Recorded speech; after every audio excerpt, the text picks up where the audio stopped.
అందరికీ నమస్కారం అండి. సడరం స్లాట్ బుకింగ్లో ఏ డిసేబిలిటీకి మీరు అప్లై చేసుకోవాలో వివరంగా మాట్లాడదాం. మొదటిది లెప్రసీ క్యూర్డ్ పర్సన్, అంటే కుష్టు వ్యాధి. పూర్తిగా నయమైన వాళ్ళు, లేదంటే చేతులు లేదా కాళ్ళు దెబ్బతిని ఉన్నప్పుడు ఈ లెప్రసీ క్యూర్డ్ పర్సన్ కింద మనం స్లాట్ అయితే బుక్ చేసుకోవాలన్నమాట. రెండో చూస్తే లోకోమోటర్ డిసేబిలిటీ.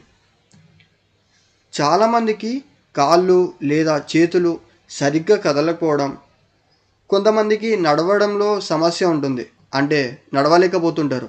పోలియో యాక్సిడెంట్ వల్ల కాళ్ళు విరిగినప్పుడు ఆ డిసేబిలిటీని అయితే బుక్ చేసుకోవాలన్నమాట. మనం మూడోది డ్వార్ఫిజం, అంటే చాలామంది ఎత్తు తక్కువ ఉంటారనమాట. ఎత్తు చాలా తక్కువ ఉండడం, అలాంటి వాళ్ళు ఈ డిసేబిలిటీలో స్లాట్ అయితే బుక్ చేసుకోవాలి. సరేనా? సెరెబ్రల్ పాల్సీ, పుట్టుకతోనే కొంతమందికి మెదడు సమస్య ఉంటుంది. అలాంటి వాళ్ళు ఈ సెరెబ్రల్ పాల్సీ కింద స్లాట్ అయితే బుక్ చేసుకోవాలి. ఇది మస్కులర్ డిస్ట్రోఫీ అంటారు. పుట్టినప్పుడు మంచిగానే ఉంటారు, కానీ కొన్ని రోజులకి కండరాలు నెమ్మదిగా బలం కోల్పోయే వ్యాధి అనమాట. మస్కులర్ డిస్ట్రోఫీ డిసేబిలిటీ కింద అయితే మీరైతే స్లాట్ అయితే బుక్ చేసుకోవాలి. ఇది ఆరోది క్రోనిక్ న్యూరాలజికల్ కండిషన్స్. చాలా కాలం నుంచి కొన్ని మెదడు సమస్యలు, నరాలు దెబ్బతినడం, దానివల్ల నడవలేకపోతారు, కొంతమందికి చేతులు కాళ్ళు కదల్చలేరు. అలాంటి వాళ్ళు ఈ డిసేబిలిటీ కింద బుక్ చేసుకోవాలి. ఏడోది మల్టిపుల్ సెలెరోసిస్, అంటే నరాలు దెబ్బతిని శరీరం బలం కోల్పోయిన వ్యాధి. చూడటం, నడవటం, అంటే మాట్లాడటం కొంతమందికి సమస్యలు ఉంటాయి. ఇలా ఉన్నవాళ్ళు ఈ డిసేబిలిటీ కింద స్లాట్ అయితే బుక్ చేసుకోవాలి. ఇది ఎనిమిదోది పార్కిన్సన్ డిసీజ్ అనమాట.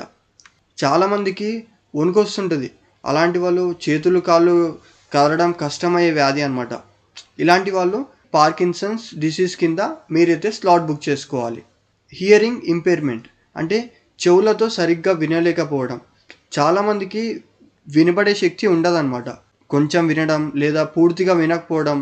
ఇలాంటి వాళ్ళు ఈ హియరింగ్ ఇంపైర్మెంట్ డిసేబిలిటీ కింద స్లాట్ బుక్ చేసుకోవాలి. పదోది మెంటల్ ఇల్నెస్, అంటే మనసు వ్యాధి, డిప్రెషన్, భయం, మనసు గందరగోళం, ఇలా చాలామంది ఉంటారు. అలాంటి వాళ్ళు ఈ మెంటల్ ఇల్నెస్ కింద స్లాట్ అయితే బుక్ చేసుకోవాలి.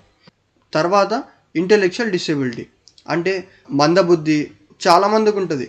తెలివి సాధారణంగా అంటే తక్కువ ఉండటం, అంటే 10వ తరగతి చదివే పిల్లోనికి 7వ తరగతి బుద్ధి ఉండటం. ఇలాంటి వాళ్ళు ఇంటెలెక్చువల్ డిసేబిలిటీ కింద స్లాట్ అయితే బుక్ చేసుకోవాలి.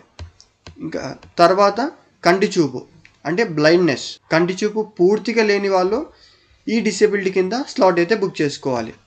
కొంతమంది తక్కువ చూడగలరు, అంటే కళ్ళతో కొంచెం మాత్రమే చూడగలరు. అలాంటి వాళ్ళు లో విజన్ డిసేబిలిటీ కింద మీరైతే స్లాట్ బుక్ చేసుకోవాలి. హిమోఫీలియా, అంటే కొంతమందికి ఎలా ఉంటుందంటే కొంచెం దెబ్బ తగిలినా రక్తం మొత్తం పోవటం. ఇలాంటి వాళ్ళు ఈ డిసేబిలిటీ కింద స్లాట్ అయితే బుక్ చేసుకోవాలి. తలసేమియా, శరీరంలో రక్తం తక్కువ అయ్యే వ్యాధి అనమాట. బయట నుంచి రక్తం తెచ్చి వాళ్ళకైతే ఇవ్వాలి. ఇలాంటి వాళ్ళకు తలసేమియా డిసేబిలిటీ కింద స్లాట్ అయితే బుక్ చేసుకోవాలి. 16వది సికిల్ సెల్ డిసీజ్. ఇది రక్త కణాలు వంకరంగా మారు నొప్పులు, అంటే రక్తం తక్కువయ్యే వ్యాధి అనమాట. చాలా నొప్పి మరియు అలసట వస్తూ ఉంటుంది. ఇలాంటి వాళ్ళు సికిల్ సెల్ డిసీజ్ డిసేబిలిటీ కింద స్లాట్ అయితే బుక్ చేసుకోవాలి.